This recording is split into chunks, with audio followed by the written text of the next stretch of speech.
The member for Bowman. Thanks, Speaker. My question to the Treasurer, who's securing the nation's prosperity with budget surpluses that actually happen. Will the Treasurer update the House on how families will benefit from Members lower on my taxes as a result of the government's strong economic management, including in my Redlands electorate of Bowman? The Treasurer has the call. That's from 1989, that shit. 1989. Members on my left. Mr. Speaker, I thank the member. Treasurer will pause for a second. Members on my left. Mr. Speaker, The Treasurer will pause. I understand the issue. I've recovered now. I think you should have as well. The Treasurer has the call. Thank you, Mr. Speaker. Thank you, Mr. Speaker. I thank the member for Bowman for his question, and I'm glad he's wearing a shirt from 1989, Mr. Speaker, the year that Labor last delivered a surplus. That's it. That's it. 30 years ago! 30 years ago! The Berlin Wall was still standing, Mr. Speaker. The Simpsons had their first episode, and I had a mullet, Mr. Speaker. That were the days.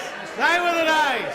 Now, Mr. Speaker, as I said on budget night, the budget is back in the black and Australia is back on track, Mr. Speaker, with a surplus in 2019-2020 of $7.1 billion, Mr. Speaker, and a surplus the next year of $11 billion, Mr. Speaker, and a surplus of the year after of $17.8 billion, Mr. Speaker, and a surplus the year after of $9.2 billion, Mr. Speaker.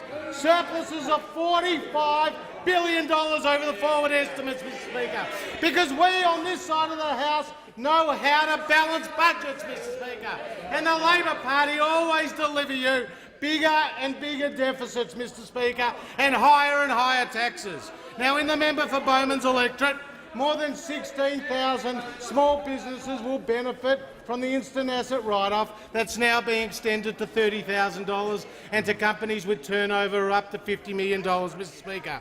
And in the member for Bowman's electorate, more than 68,000 income earners will benefit from the tax cuts that we have announced that will go to 13.3 million Australians as a result of our sound fiscal management, Mr. Speaker.